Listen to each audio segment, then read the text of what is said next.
coffee pot.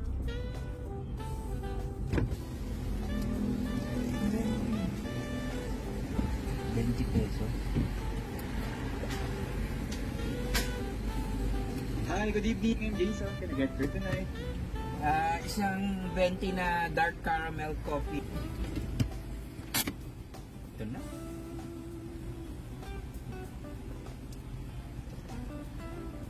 $80 for your order. One dark caramel coffee prop. Siyempre, gamitin natin yung Starbucks app.